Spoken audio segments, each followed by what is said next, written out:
And we're going live now. Let's see. Good afternoon, everyone.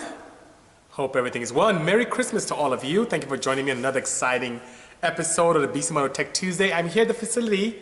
My daughter's back here with me. Can you come say hi? I don't think you can see. You have to come kind of closer over here. Watch your step. Hello, the aunt. Super card. Good seeing you. Hello, Papa Hong. Simon, that's my daughter. She's here to say hi. Hi. Hi, okay. Go play. Anyway, Merry Christmas to you, sir. Hello, Mike. Greetings, only Mete. Yoda Kruger, good seeing you as well. Merry Christmas to you, Alex. Hope all is well. K-Booty, happy holidays. You are very kind. I done good all the way from across the pond. Good evening and Merry Christmas. Merry Christmas to you, Mike Gonzalez, sir. Hello, CP. Good seeing you. Hello, Lo. Merry Christmas. Merry Christmas to all of you. Radu. Hello, sir. Good afternoon. And Merry Christmas. JDM King, greetings to you indeed. Alfie, hello, brother. Merry Christmas as well. NEP, NEP. Merry Christmas. JDM King, Merry Christmas as well. Hello, Willie. Good seeing you as well. Heather's up front. Good seeing all of you. Thank you so much for joining me on the 25th of December. And come holiday, sleet, rain, snow, you name it, I am here. I'm here doing my 58th. Wow, it's 58 of these, Kiru. I know. There's so many of them. So, Merry Christmas to you, C. Perez. Thank you so much. Merry Christmas, Aden. Merry Christmas, Kiru. Good seeing you. So, RESM, good seeing you. Merry Christmas, sir. Hello, DTX. And for those of you on YouTube, thank you for joining me. And those of you listening through the different podcast networks, thank you so much for joining me on this very joyous day, being the 25th of December. Alex, goals for 2019 to really do things that we've never done before, pushing the envelope even further. You'll see us getting more involved in, I would say, EV technology. So anything to do with electric vehicles, that's my daughter back there. You'll see more of that from us. More variety. So you may see the tail end right here, what I'm pointing at. That's the Mercedes-Benz. I've never done a Benz project, so I'm very excited to do that as well. Cube, good morning. Good seeing you as well. Greetings, you know. Merry Christmas to you, Will Besson. Good seeing you as well. So it's going to be a lot more boosts, a lot more power, a lot more craziness, and a lot more partnerships with OEMs and bigger companies. So it's going to be a very exciting year for us next year. So thanks for asking. Hello, Zeke. Good seeing you. Thank you so much. I did good. Can I get a fully built Z6 for Christmas, or is it too late? It is too late. Today's Christmas already. Plus, I don't have any parts in stock. The whole team is gone. I'm here. And Kira and I are in the facility. My daughter and I, we're here. And she's really excited to be part of this. Hello, there she is right there, really excited. D-Works, good seeing you. Hello, Flex, good seeing you. Stan all the way from England. Thank you for joining us. What are you doing, honey? Yes, it's gonna be lit, thank you so much. Merry Christmas to you, my 996 Turbo brother, R. Garcia. Thank you so much. Hello, Zach, I hope you liked your present for Christmas. Hi, Zach. You know Zach. Zach is your friend Lily's friend, brother. Remember? I know. Yeah, okay. Mr. Stunner, happy holidays to you as well. Merry Christmas, Angry Wankle, my rotary brother. Yes, thank you. I appreciate that on the wagon. Thank you so much. Merry Christmas, Zach Vasquez. I'm glad you liked it. You're going to have a really cool project on your hands. Very, very cool project indeed. Hello, Eskimo. Good seeing you. Honey, why are you pulling my shirt? You want to see Zach and Lily? Okay, well, Litmus, eh? Well, Merry Litmus to you, Zeke. Good seeing you as well. Okay, so African Elephant Racing all the way from Nigeria. And there, well, thank you, brother, for joining us this evening. Yes, and Kira says in there was one. Kira, where are you from? I'm from Nigeria, Abaduko Umejeshete. Very good. Nigeria, Obaduku, Umezeshete. Well done. Merry Christmas, sir. I would love to boost your wagon. We have a crazy year coming up, which is pretty exciting. So for those of you who may see my friends from African Elephant Racing, they're from back home, and they're getting more into road racing back in Nigeria, which is great. And for those of you who don't know, I am from Nigeria, came here as a student, 2 suitcases in the late 80s, 89 to be exact, October 7th, and had really a bright future ahead of me that I envisioned. Really not much of any resources, and with a lot of hard work and dedication, I'm able to come to where I am today and have a beautiful daughter, which is great. So I'm very happy. And my dad got used to stay in America when he was like in college. Yes, that is correct. I hear a car back there. Someone's here. Anyway, Can I go AP Surf. No, don't check, because if you check, then I have to leave, and I have to leave all my friends here. She's so eager to help. Merry Christmas to you, Street Racer Jones. Good seeing you. Hello, AP Serb. A lot of you people don't know this, but my first job in America was at a Carl's Jr. So I was at a Carl's Jr. You didn't even know that. There's a scientist. No, I wasn't a scientist when I first came here. My first job was at Carl's Jr. So I was, Merry Christmas, Bobby. Yep, 2 suitcases and a CRX, not quite. 2 suitcases and a bus pass for a while, to be exact. Really? Yeah, really. And my first day on the job after training, I was in a drive-thru and people couldn't understand what I was saying. So they took me out of the drive-thru and I couldn't do that anymore. They put me on dining duty, so I had to tidy up and do all that good stuff. So it wasn't, oh, thank you, honey. My wallet fell and she gave me my wallet. It wasn't that I just came and all of a sudden had all these cool cars and projects and engineering and whatnot. I was a student. I worked at Circuit City after my excursion with Carl's Jr. And it was Carl's Jr. on Telegraph in Whittier, believe it or not, you know? Yep, barbecue Western burger, absolutely. We had plenty of that. Lots of fries, lots of, you guys remember those, oh, stop, honey. Okay, honey, I have to talk to them, okay? Okay. Go play with your toys, let me talk to my friends, okay? Thank you. Okay. So for those of you who remember, we had these, like, it was like fried French toast dips. It was pretty crazy, you know? So AJ, right now, it's actually getting up. So the guys from Elephant Racing, they have a lot of BMWs and a lot of Mercedes-Benzes they're racing, which is pretty cool. As you know, there's close proximity to Europe and West Africa. So not many American cars, but maybe we can change that. Not a lot of sport compact, maybe we can change that as well. And Q, Duran says hi. Hi, Gerard. And it's growing. Hello, Automotive KMD, good seeing you so much. Thank you so much. Appreciate the kind words, AP Surf, who loves my podcasting. Hello, Mr. Farhan. Happy holidays to you as well, Rallo. And yes, shame on me. I'm here in the office on Christmas. Honey, this is not gymnastics time. But I brought my daughter with me, which is pretty cool. Yes. Thank you so much, D. Honda. I appreciate the kind words. Oh, Merry Christmas to you as well, Caesars DC. Good seeing you. Merry Christmas, Chia Pet. And talking about coming here, it was very difficult. And thank you, Marissa. I appreciate the kind words. Saying my daughter is very beautiful. She's also extremely active and a bit of a car freak as well, which is, I'm sure, all my fault. But nonetheless, coming here to the United States, honey, I'm talking to my friends, honey. It was very interesting that how difficult it was. At a point in time, I refused to get assistance from my friends. I know we're supposed to be in Compton, that's true. Durant, there's still time. We can go to Compton and do Christmas in Compton and do some street racing. But before my whole street racing days and all that fun stuff, it was very difficult for me to really work full-time and go to school full-time here in the United States. A lot of things that some people don't know is that Taco Bell was pretty much my sponsor. I don't mean sponsor in terms of my racing, but ITB Kevin, Compton for racing. There's crazy street racing on the 25th of December. Really hardcore street racing out there. It's called Christmas in Compton, which is pretty cool, you know? Thank you so much, Mafarhan. Appreciate the kind words, you know? That's good, Marissa, wonderful. It's always good to have some of that car blood in the family. It's great, it's a great support group as well because, forgive me, I'm going off on a tangent. My parents could care less about cars. They were big scientists, all about science, and nothing about cars. So the fact that I'm into cars, and she's into cars, I guess it's a good opportunity for both of us. My baby brother's into cars. Her baby brother's into cars too, a little bit too much as well, you know? Yeah, DJ, I'm supposed to be in Compton, but not quite yet. San Gabriel, nice, that's good to know. I don't know if there's much money out there in San Gabriel Valley in terms of racing. But back to Taco Bell. Raised me in school because it was so hard for me to make a decent amount of money and then go to school at the same time and make ends meet. I ate Taco Bell pretty much daily, sometimes a couple tacos for the whole day. It was very, very challenging, but I was dedicated to stay in school, dedicated to finish, and thinking back, man, it was tough. And I'll make sure she doesn't go through that, but it was very, very hard for me at the time. His favorite tacos when he was a teenager was Taco Bell. That's true. And Kiru, so Aden Good, he's out in the UK, and he's asking, what do you think of the Odyssey, the red car? What? The Odyssey, what do you think of the van? What do you think of it?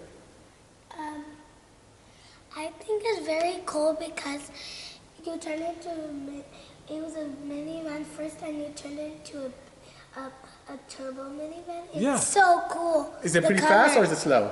Pretty fast. Yeah, very fast. Yes, Merry Christmas to you, Jesus over everything, or Jesus over everything. Yes, we love cars too. Thank you so much, African Elephant Racing from back home. Hello, Brazil's in the house. Good seeing you.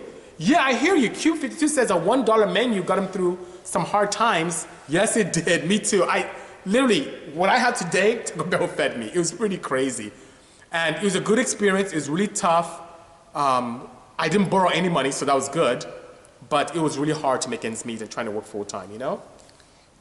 So, what causes an engine to get way too much fuel upon startup to the point that it floods? Now, if it's a new setup and a car you just set up initially, with your engine management, I would look for cranking fuel and see what's going on with that. Maybe you have too much in terms of duty or too much in terms of pulse width for that, for start cranking. Okay, let me talk to them, honey. Okay. Go play with your toys. I'll be with you in a moment, okay? Almost done. Almost done.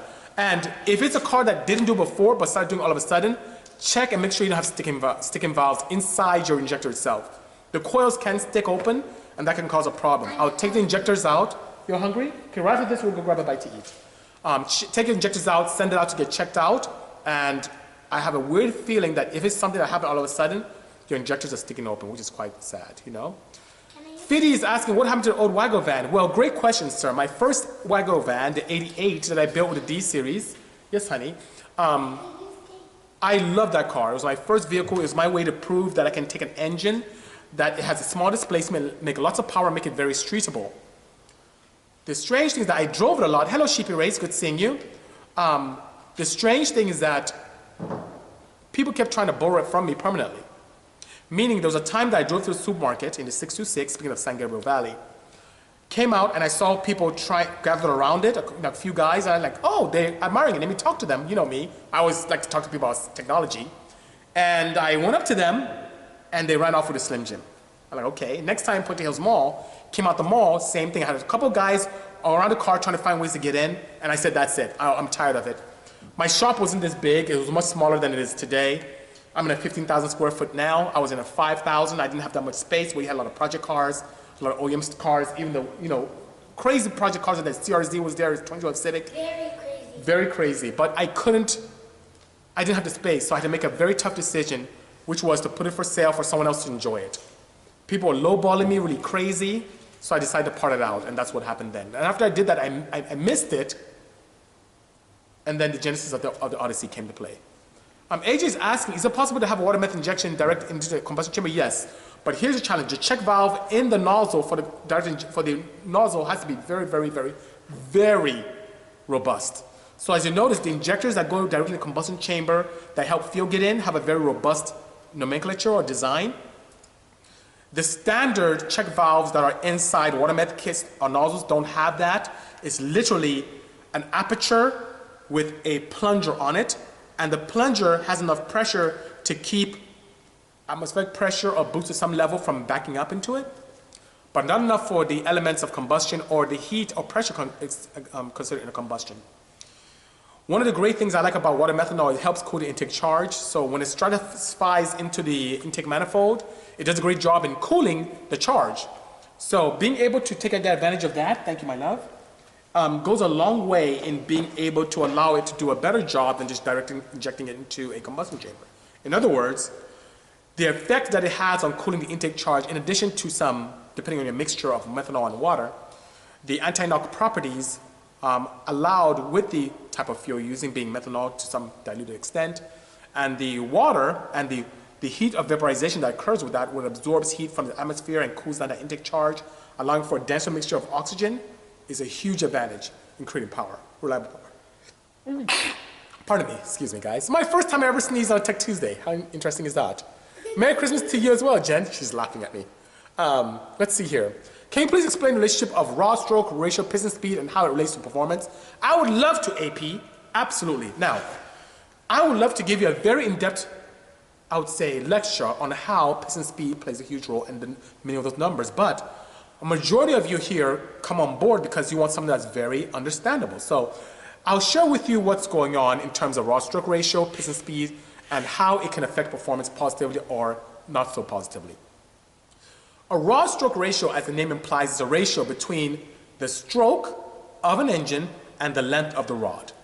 Now, in very simplistic numbers, there's a very nice rule of thumb where anything higher than 1.6 in terms of the rod ratio divided by the stroke is a very good rod ratio. So if you're 1.6, 1.7, 1.8, 1.9, those are good rod ratio numbers. Anything smaller than that, when you get into 1.5s, 1.4s, 1.3s, those tend to be rod stroke ratios that are not appealing. Now, why they're not appealing? Because two things happen.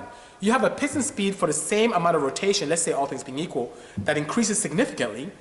And secondly, you have a challenge where you have a lot of side loading with rod ratios that are not as appealing, where you have a very short rod. Or in other words, a rod that's fixed and a very long stroke. So you have a lot of side loading, and what happens with that side loading, meaning the piston going up and down, as the rod is short, it comes up and down, it's scrubbing against the side of the walls of the cylinder. What happens is you get a lot more wear, you have energy that's being absorbed by the friction that is induced there, you don't have a long time for dwell to occur at top dead center or bottom dead center. Why is it important at top dead center? To allow for a more complete combustion to do work on the piston. Why is it important on bottom dead center? To allow for a long time for the induction to occur with a clean mixture of air and fuel for better combustion. All those are advantages. Piston speeds also have a limit in terms of theory that allows for integrity. So if your piston speed is extremely high, based upon a short rod stroke ratio, based upon a very long stroke, you can have a failure because the piston speeds are just too fast to allow the piston to stay in one piece. Now, here are two ways you can get around from that. One, coatings and proper oils allow you to get away with shorter rod stroke ratios. Secondly, there's a rod stroke ratio, as the shorter it gets, you can actually initiate, without using camshafts and other involved methods, you can initiate induction much quicker. And because you can initiate induction much quicker, because your dwell is very short and it happens very quickly, when you have very large cross-sectional ports, very big ports in intake, they tend to love short rods. We've played with that. We saw good performance with that compared to smaller ports or compared to the same port with a longer rod ratio. Now, there's a way to cheat piston speeds. Yes, that number that they've given, that speed that's been given for years since the 60s, can be cheated if you use a very light piston assembly. So if you have a very short piston that's very lightweight, with lightweight components, lightweight locks, lightweight pins, you can get away with much higher piston speeds. So I know there's a lot to cram into a short period of time. That's a great question. I can even spend a full Tech Tuesday hour just on rod stroke ratios, but that's a nice synopsis that I hope makes sense to many of you. Hello, KFQ from Qatar. Thank you for joining us. Merry Christmas to you, J. Ken. Good seeing you indeed. Carl from Mexico City. Thank you so much. North Carolina's in the house. Merry Christmas to you. Lorenzo, Aspa Customs. Good for you as well, you know. Oh, honey. Okay, let's put this over there. I'm talking to my friends, okay? Okay, honey, go put that back. Let me finish talking to them. Okay, she's just handing me a scientific calculator. Okay, I'm going to see you on the video because when I took laptop, nothing happens when the screen is completely blank. That's something, a supercar, you may have to talk to AEM Tech about, because the only way you have a blank screen is if the ECU was locked, unless there's something going on with your firmware. Also, here's something else. If you try and connect old software to new firmware or vice versa, if the firmware in the ECU and the software you have are not compatible, you can also have a blank screen because it doesn't recognize the protocol. So that's something else. But if it's something on Infinity, it's possible that you have a challenge in terms of that, or something is going on with wiring where your wideband is being seen as something that's really lean. And that happens if your wideband is not showing properly, may show numbers in 19s and ECU is trying to add field to correct. And that can cause that as well. So there's so many things. The best thing to do is to update your firmware, make sure it matches that in your ECU, connect and see what happens. Hello, PX Vitor. Good seeing you. Bless you as well, J. Ken and African Elephant. That sounded manly. You're so funny, Duran. How you like my shirt, Duran? This is a new Bisimoto shirt. It's like kind of a baseball theme to it.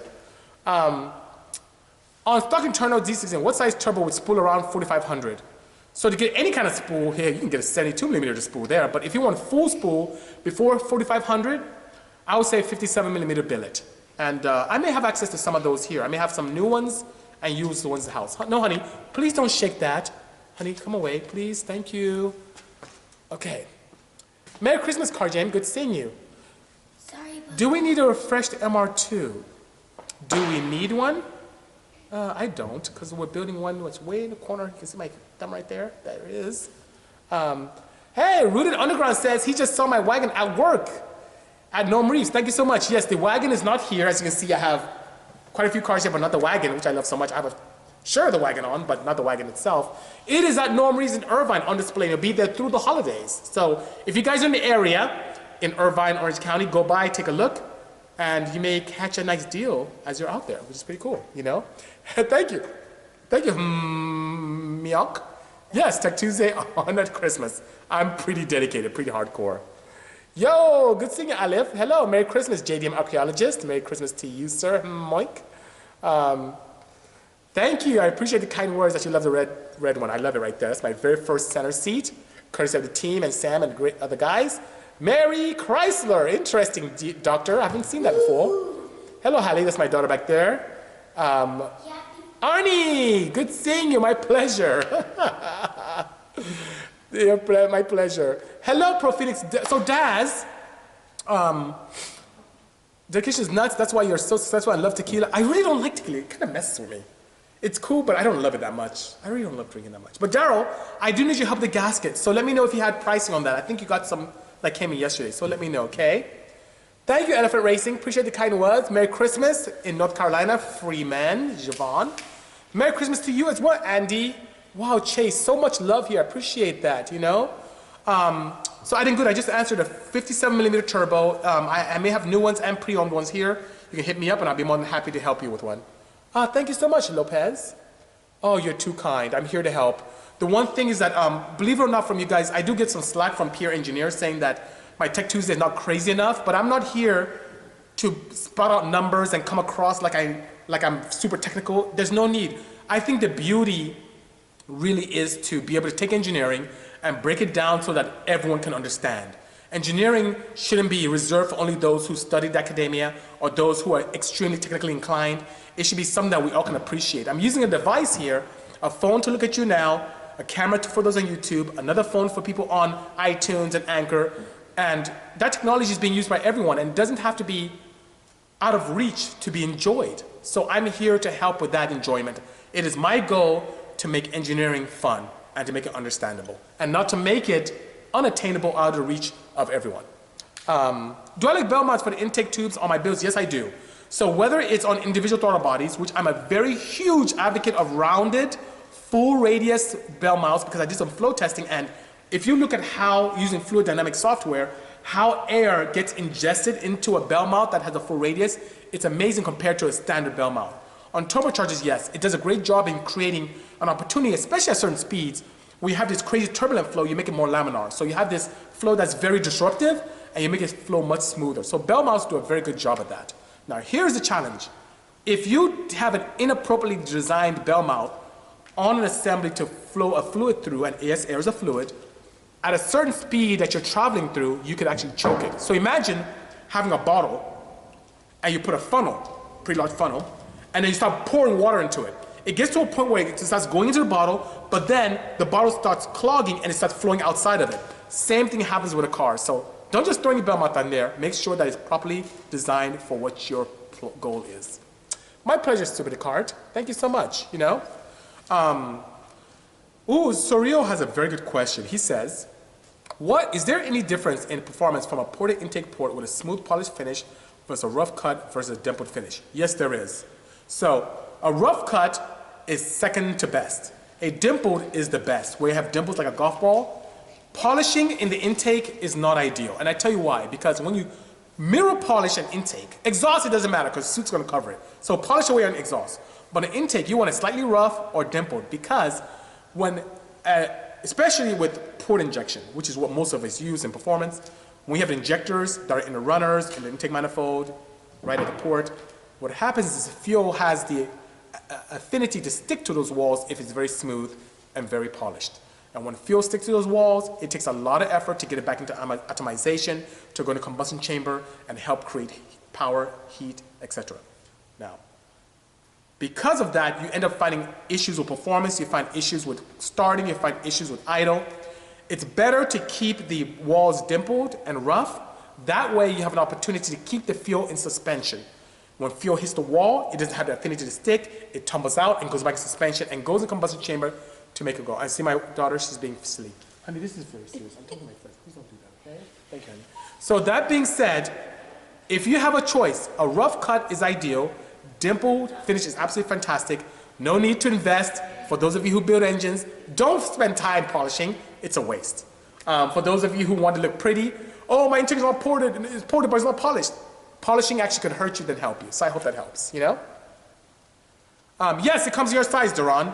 Yes, absolutely. I have one for you. Absolutely. Hello, Gustavo. Good seeing you. Yes, I do sponsor Chance. You can write to us. Indeed, will help. Christmas is great. I'm here at work, but I brought my daughter with me.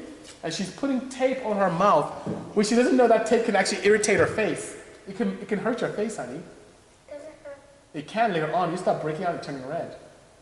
Aha. Because adhesives can have a bit of a reaction on certain children's face, so she shouldn't do that. It's actually the tape that I use. It's like a painter's tape.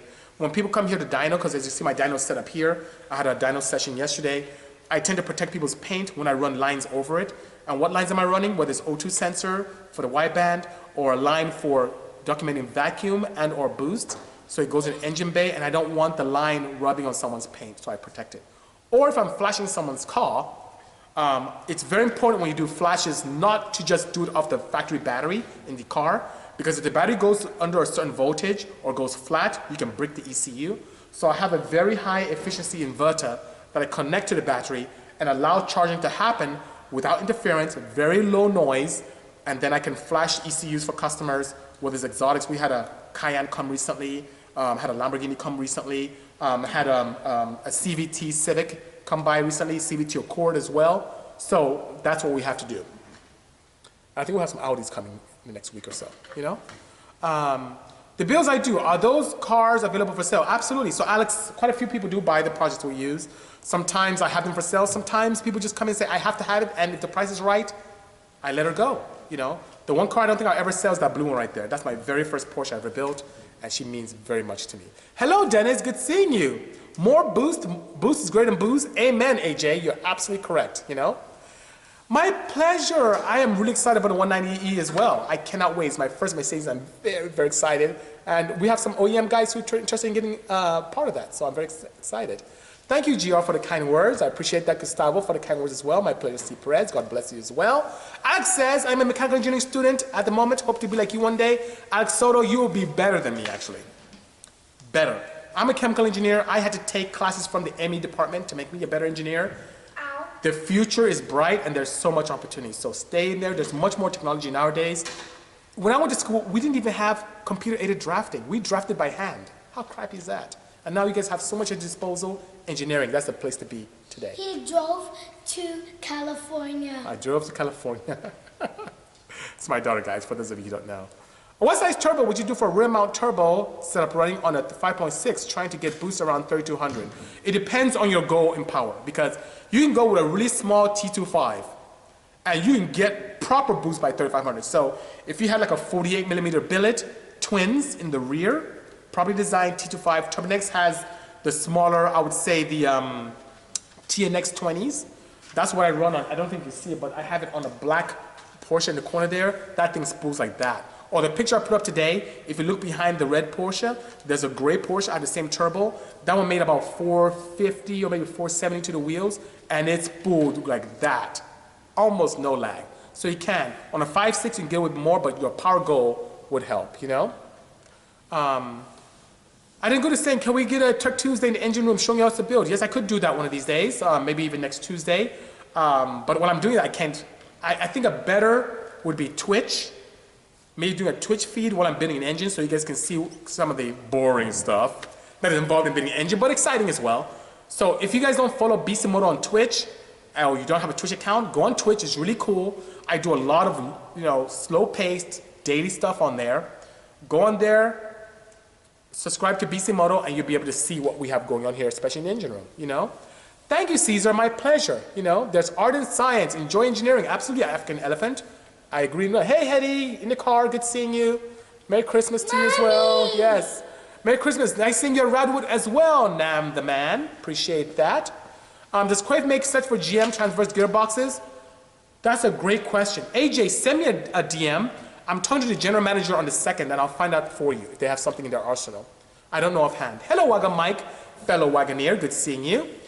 Freeman's asking, do I work on BMW as well? I'm looking in supercharging my 2001 BMW M5. I'm wondering if you know. Which one you recommend? Asus Supercharger is the one thing I'm looking at. Asus is pretty good.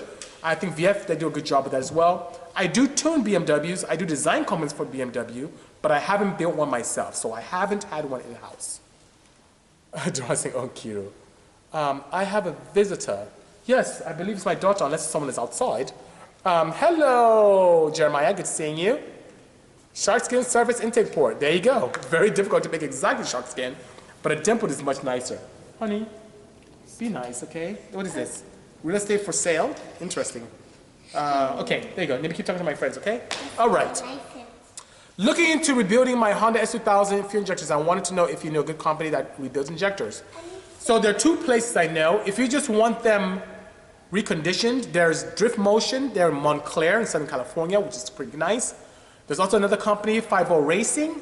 I think they're in Yorba Linda, both in Southern California. So hopefully in California, or you can ship to them. If you have any further questions, let me know. What RPM do I target for full boost on a street-only car? It depends on my activity and the RPM capability of the engine. Now, if it's a smaller engine, like one of the 1.5 liter Ts that exists in the new SI, I would actually have a target of 7,000, 7,200 or less. If it's a full track car, I don't know if you can see right in front of the black Viper, there's another black vehicle. That car goes to 9,800. In that case, I target full boost to happen, I would say, north of 5,000. So I always, no matter what, want a good, if possible, 3,000 to 4,000 RPM band where I can have a nice boost curve. And that way, when I shift, I don't fall out of boost, ideally, without using anti-lag or some other artificial means of spooling very nicely. DJ Ramirov, he came recently with his Cayenne. We flashed. Hopefully you're still enjoying it. Thank you so much for choosing us as your place. Hello, Ryan. Thank you for the kind words. Does Quave get enough for DSG? Well, actually, I stand corrected. So Quave does have a sequential for the VWs, the newer water-cooled. Now, unfortunately, they have a full box where people are replacing it with a sequential. But for DSGs directly, they can customize those items. That's not a problem. Do I teach tuning, need local interns? I don't really teach tuning. The tuning stuff I do with the dyno, which is right here, is something I do because I enjoy very much. It's not something that I do for a great source of revenue. I just love tuning. It's like gardening for me. So because of that, I don't do it multiple times a day, maybe once a day, if even that. And I really don't tune because I don't have that much time. But interns we do. We have quite a few interns. And oh my goodness, OEMs love snatching up our interns. We have those who have gone to aerospace. Sean just went there recently to General Atomic. We have interns who have gone to Hyundai. Hyundai loves grabbing our interns. So we have 4 interns that work here with us, and they all Hyundai Mobis grabbed all of them. It's always good to not only have the academia in terms of engineering, but to have something to back it up, meaning something tangible, hands-on experience. That sets you apart from other engineers and gives you an edge when looking for a job out there. I'm currently studying engineering, says Kenrick. What discipline of engineering did you study? Sorry for the person. No, you can ask any questions at all. Kenrick, I studied chemical engineering, and I studied that because it gave me a very good basis on everything I even do today. In chemical engineering, since you take raw materials and convert to finished products, you have to have a very strong background in chemistry, mechanical engineering, some electives in EE, in civil, in aerospace as an elective if you desire as well. Of course, you have to understand physics and mathematics very well. And you also take some classes in statics and also economics. So it gives, you don't just build plants and make them cost prohibitive. It has to make financial sense. So chemical engineering gave me a very good basis in different disciplines of engineering that allowed me to be very, very well-rounded. Thank you, AP Serve, saying that the blue Porsche is absolutely amazing. Appreciate that. Carrick, I did ask you a question. If you didn't hear it, please, glasses out spurts, no problem. Thank you for always being informative Tech2sDay, buddy. Have a Merry Christmas. Have a Merry Christmas to you as well, Lopez. Good seeing you. Christmas dinner is done. Wow, catch you next week indeed. Angry Wanko, good seeing you. How do I feel about comp turbos? I've not had any experience with those. I've had experience with Garrett. I've had vast experience with Terminetics and a ton of experience also with Precision. Thank you so much. Keep up the kind work. Thank you, my pleasure, D. My pleasure, sir. Yeah, please, by all means, please subscribe. I do stream on Twitch. I just started recently, and it's been a great excursion. By all means, AP is saying, I can't remember how you went from Hondas to Porsches. Can you please tell us? Sure, I'll be more than happy to. So, you know who got me into Porsches? My Honda customers. So, one person in particular, And he may be on here, but he's definitely on Instagram and on Facebook. Benny Pecua. He's one of my customers. Benny is this cool French guy, become very successful when he came here to the United States, took advantage of the dot-com boom, as you guys remember not too long ago. And because one of his first cars was a CRX, he just loved Hondas. And even though he made lots of money and is financially stable, he still road raced Hondas. Now, of course, he drove Porsches daily and had as some of his toys, but he raced Hondas. So when he bring a Honda here to tune, he was so impressed with my tuning capability and my ability to design parts and help him go faster that he said, Bisi, the Porsche world needs you. I even have a Porsche 911. You can take it, do whatever you want to it, and create some product. They need fresh young blood there. So I agreed to pursue the Porsche market because, you know, who didn't love Porsches? The iconic 911, that shape, that RR layout is just iconic as a brand. As you know, just the 911 is just fantastic as well as an automobile. But I didn't want to take his car. So I went and found that blue car as a rolling gray shell in San Diego, bought that and decided to experiment on my own with my own project. And that's how I started. And from then on, I was very kind of concerned because, of course, I'm Nigerian with a background in chemical engineering and background in racing and building Hondas. These people may not even accept me. My name sounds Japanese, Bisimoto, it's crazy, right? I even had people close to me in a piston company, a tire company that supported me at the time, that were discouraging me from doing it. But few people, John Conciati from AEM, Laurie from Webcam, Barry from Arius, now with Trom, those people really pushed me and said, BC, do what you want, pursue your passion, do your thing, and I think you'll be very successful with it. Meanwhile, some other people, which I don't know what they're doing nowadays, were trying to discourage me. And I'm glad I did it because now, not only did it open me up to a wonderful market with a lot of great people that I've met, it's given me the ability to expand my horizons into American cars, more German cars, so on and so forth, you know? Okay, thanks, honey. Yeah, things are great, Dip and Deep. Thank you so much. She really does. Hello, Brazil, Visidu, I think. Good seeing you. Thank you so much. How much for B16A rebuild? I would say it depends on what you need done. So DM me and I'll provide you some insight on that. Yeah, she has a lot of energy. So Kiruka, they're saying that I should get you into racing cars. Oh yeah, I've been practicing racing. You've been practicing racing? Yeah. So if I get you a cart, what kind of a cart? A cart, yeah, it's a type of car that's really small and really cool. Mm-hmm. What color would it be? I want it to be like purple. Purple? And do you want to be slow so you can learn, or you want to be fast so you can go really fast? Fast? You're not scared of the boys that are going to be trying to beat you on the track? Oh, I'll kill them. You'll kill them? Wow. Okay, you go sit down over there. Crazy, crazy, thank you very much. Appreciate it. Fast, all the way over here. I see, but karting is different. You're going to kill the boys on the track. Okay. You are very competitive. Okay, honey, go sit down. Let me finish with my friends, okay? Be careful. Be careful. Okay. Merry Christmas to you, Budget Built. Merry Christmas to you as well. Happy holidays to you. What would I get with a tune? 9971 C2S, which is a beautiful wide body, by the way. Oh, C4 isn't it? Or 96 Turbo. You can make more power with a stock 96 Turbo engine and gearbox than you could for the same budget amount. With 96 Turbo, here's my equation that I find extremely appealing. Upgrade turbos, elimination of the math, going with infinity, changing your clutch, and if you so desire, you can eliminate the front-wheel drive and make it rear-wheel drive only. With those items and upgraded injectors, you can make north of 5, 6, close to 700 wheel with a stock motor. To do that on a 997-1, you'll pay more than twice the budget to make that happen. Because you need the ECU, same injectors, same turbos, but you need a ton of fabrication, and to go north of 450, you have to build the engine. 996 Turbo, the most underrated supercar out there. Great question, you know?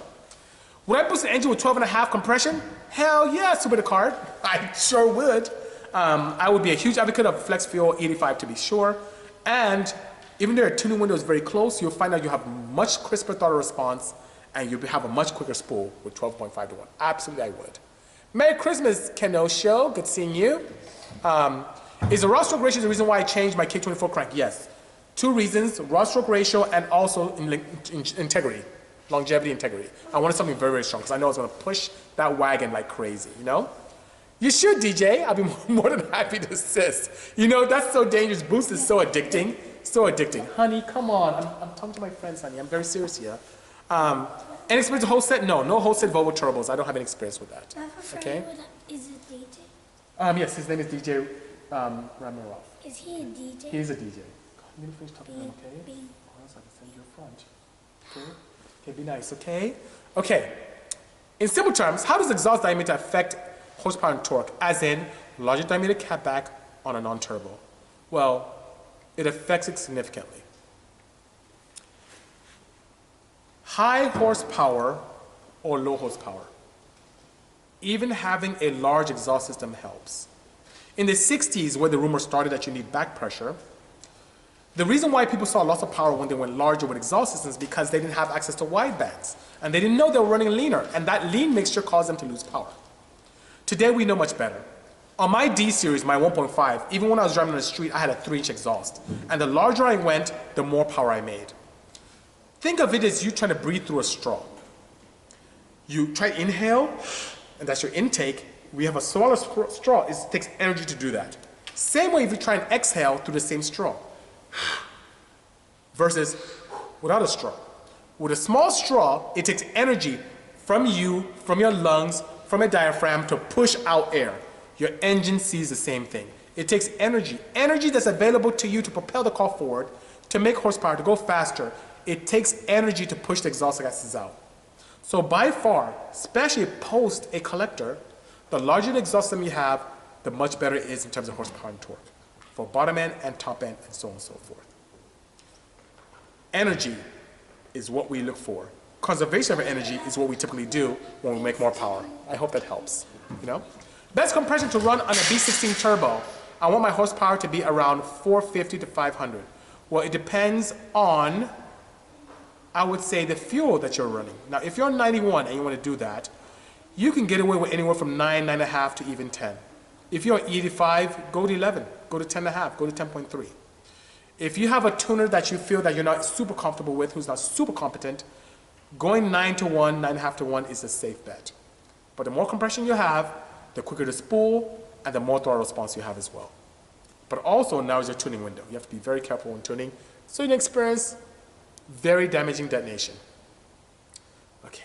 Oh, no problem, Carrick, no problem. Can I tune a 2012 A7 3.0? It's supercharged. Yes, I can. We have CAN flashes for that applications. Write to me, DM me for more details. Want it to be fully built? By all means, write to me. That's more than that. We have to go back and forth if you need headwork, camshafts, valve train, or sleeving. There's so many options there. We tend to tailor. We don't have a one-size-fit-all. I can tell you that your bill can be anywhere from $1,900 to $5,000 depending on your components. We're here to help. Thank you so much, AP. Hello, D-Nick. Good seeing you. Come back and build an 8-second all-motor Honda. Oh, well, I may even have one already in my arsenal here. Can we expect you to start building MR2 parts and pushing the limits? Only if I get some support from Toyota. It's very, very, very expensive, guys, for us to, I mean, just from a team and just components and time perspective, it's very expensive to build these cars one-off. When a manufacturer comes on board, it helps significantly with those components, but on my own, it will be difficult for me to have crazy, crazy parts for that. Even when I did stuff with my Insight, I had support from American Honda. It helped tremendously, you know? What toolbox is that? Is it a Snap-on? No, this is a Boxo. So these guys in Southern California are very good guys, and they provided me a blue one, because I love blue. Even though I'm shifting more towards red recently. Anyway, I love blue. Two-stroke car to go 100 miles an hour. Yeah, I'm sure she'll love that. Crazy. Oh my God. Hello, Street Racer Jones. What car is this about? Please do share. The Shuttle, Puerto Rican Slam Society, is at Norm Reeves Honda in Irvine, California, in their showroom. So it's not very often you see a 90s car, EF or EE, in a new car showroom. So I'm very honored to have the Bisimoto wagon turbo with a sequential gearbox all-wheel drive in the premier showroom of Norm Reeves. As you guys know, Norm Reeves is this huge dealership in Southern California. They sell as a collective more Hondas than anyone else on the planet. Very huge conglomerate. And the Irvine, Orange County facility has the wagon on display there. So if you're in Southern California, go by, you see it there. Most people don't have access here. My facility is not really open to the public very often. So if you want to see the wagon, there's the place to see it. And you may catch a good deal on a new Type R or Civic or CRV or Pilot, Odyssey.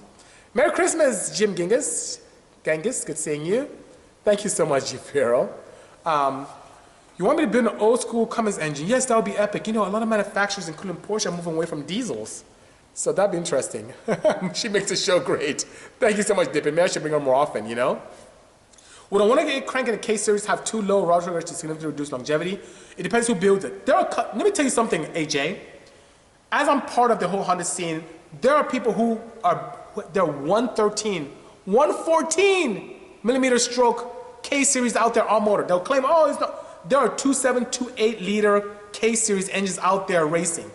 Some of them last long, a lot of them don't. And it's not because of the rod stroke ratio, it's how they're built, components chose, and crazy, I may even say this, but most people tend to ignore this, the oil they're running. When you start having those side loads, you need a proper oil. I don't know why people put rubbish in their cars. There's some oils that start with an M, some start with a V. You shouldn't do that. I don't about the P, about Purol. These guys, our stuff is sick. One day, maybe I'll have the time to really help more people understand the value of using a proper oil. But yeah, the blood of the engine is really a key component to the reason why people tend to expire a lot of engines above and beyond tuning. Thank you so much, Budget Built. Good seeing you. Thank you so much. I love science and I love tuning. Thank you for the kind words, PR Slam Society. If I was in the neighborhood, would I be able to stop by and say hi? You could, Kenosho, but I'm leaving very soon. Right after I'm done with you guys, see my daughter? She already checked out. She's up front, probably wreaking havoc on my office. So I need to go back up there very quickly, you know? Oh, he's good, yeah. If you have pro tuning dads doing it, you are such in good hands. You are good. My pleasure, Freeman, Javon. Would I do a project VW Golf R? Yes, I would. I'm watching one right now in the auctions. One thing about the Golf R I like is all-wheel drive, and it's such an elegant sleeper. It looks like a sleeper, and you can leave it the way it looks. The bottom end is robust. It's this crazy iron block. You upgrade rods, upgrade pistons, upgrade valve train. There's a kit that you get from Europe that incorporates both direct injection and port. Using the factory ECU, you can make 700 wheel like that. It won't be as fast as my wagon, but it'll be pretty fast, but a lot more luxurious with creature comforts, which is pretty cool. So and I love the DSG gearbox. That thing is awesome. Even though I really do love the Quave sequential in my wagon. Anyway, I digress. Wow, time is flying. I don't have that much time with you guys. Have I ever worked with 4-piston racing? They make some crazy Honda engines. I've known Luke since before he started going crazy racing. Luke did purchase from us his first set of drag racing wheels for his Insight years ago. So I've known him for a very long time. Good guy. I've had some great experiences with him. Very nice chap. I'm looking to boost my 2010Z, and there's a lot of talk about rear mount turbo kits. My Xmas goes about 550. What are your suggestions of turbo kits? AM versus custom kits. I'm not familiar with that, but I can tell you one thing. I have rear mounting turbos. A lot of people tend to copy what we've done years ago.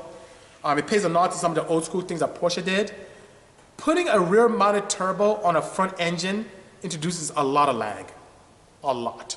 It may look cool, but I tend to put front engine turbos in the front engine bay or close to that vicinity. I don't see the advantage short of to put rear mounted turbos on a front engine. The lag, I don't like it at all. It's horrible. So with a Z, there's so many kits out there. I know Turbonex had a kit. I think Treadstone now has a kit that's available as well that mounts it in the direction where you don't have to worry about that much lag. I would do that. I'm not a huge advocate. I know it looks cool. People tag me on these Zs with it. The guys pretty much copy what we've done here, but it introduces lag. That thing, the only reason why it lags slightly is because of the huge turbos, but it's a fun and a blast to drive. Merry Christmas to you as well, Elsa and Lorenzo. Good seeing you. Also, Sig Monstro. The family's doing great. I hope things are well with you. Merry Christmas, B West. Argentina in the house. This is great. We have Brazil, we have Argentina, we have Japan. Thank you so much, guys, for participating. I appreciate the kind words. You coming back turbo or all motor to the drag racing world? Dip and Deep is asking. Both. I'm going to do drag racing with the wagon. You guys don't understand. I have been away so long. I can't wait to beat that wagon up, break stuff, rebuild it, figure things out, and then the Insight's coming back out, which is pretty exciting. So I'm doing both. The most cost-effective, reliable engine. Cost-effective, LS. They're just everywhere, and they're cheap. If you break it, you can throw it and get another one. In the sport compact world, I would say F22A. What do you think is the most desired in the car world? What in fabrication, mechanics, tuners, etc.? Most desirable, I'll say, are designers. The sport compact world, the car world, really lacks a lot of creativity. I see a lot of few people creating and a lot of people copying. I think we need more design. What in fabrication is there? We have a lot of welders and fabricators, probably a lot too many. There are a lot of mechanics, tuners. There are people who even tune from their bedroom. So that being said, I feel we need more designers and engineers. That's what we need. People who can create more opportunities for new products, for advancing. In the tech world, and I'm going to CES, for those of you who are joining, let's get together. I'll do it. I don't know if I'll be able to do a Tech Tuesday there, but I'll do a live feed from there because I'm going to be there Thursday, Friday. The tech world is so advanced and there's so many people there who create advances very quickly. In the automotive aftermarket, not so many. We need more of that. Good afternoon, C. Perez. Have a great one. Hello, Carlos. I'm glad to hear that. I'm here to help. Let's get him really fast with his wagon, you know. I'm debating to go for the complete Porter D series head. That would be a good choice. Yeah, by all means. I don't think that's a bad idea. Merry Christmas! Some of the Cayman Islands, Mr. Hunter. We know a neighbor of yours, Brett Gass, the owner of Carbon Revolution with the wheels on that red car, the carbon fiber wheels. The first true OEM full carbon wheel. They have a relationship with Porsche, relationship with Lamborghini, Ferrari. These guys are Ford. These guys are really bad. So thank you so much for joining from that beautiful Cayman Islands where I'm sure it's nice and warm with pleasant weather. Hello, Andy. Ours built, guys. Andy, great guy, supported me significantly with the build we had recently. Canada's in the house. 902 Justin, thanks so much. Feliz Navidad. Deadpool, why not? Good seeing you. Merry Christmas from Ontario. Saw me on Netflix. Thank you so much. And you know what? I appreciate that. You support a Netflix show. And the fact we didn't do well was a blessing in disguise because if it wasn't for the Odyssey spinning its tires and not doing well, the current wagon wouldn't exist. My all-wheel drive wagon wouldn't exist. And that's my revenge car for season 3. I see a question came up if I'm going on season 2 of my Porsches. No. Season 4 started filming. I'm not part of season 2, but we're slated for season 3 with the Viper, where I was told, and the wagon. So that should be pretty exciting. Merry Christmas, CA Tune. Good seeing you as well, sir. It's a pleasure seeing your builds. I can't wait to see what you have in store for next year. F22 in the house. Absolutely, CB7. Supercharger or turbo for the K series depends on your goal. In terms of flexibility, I say turbo. If you have heat issues where you have this 4-port K series in an EG or EF and you have just all these challenges with space, supercharger may be your best bet. It allows you for absolutely no spool issues whatsoever, no lag. You can make 400 wheel with a modern Rotrex supercharger on it with a simple engine management. It's very nice. It does take energy to do the energy, which is interesting, but you don't have the eating issues. You know me, I love turbocharging, so on my wagon, instead of having those heat issues with a long ported manifold, or long tube manifold, I went with a K24Z3, K24Z7 head with the exhaust port integrated, where I had to just get a shorter manifold from PRL and put my turbo on, that was it. So I don't have any heating issues whatsoever. So it depends on your goals. Yeah, Cube, I'm about to join you. Daddy duty calls, I have to go up there. I haven't seen my daughter, and now I'm scared. So I'm gonna have to leave very soon. I have a couple more minutes with you guys. Merry Christmas to you as well, Jessica. Good seeing you as well. Yes, you're close to doing it. Well, we can help you out. And if you don't have the Bisimoto level 3.6 cam, that is what you need. It is the most powerful cam for the D series on the planet. Greetings to you as well, Carrick. I appreciate that. Merry Christmas to you, DJ. My pleasure, TD Tuna.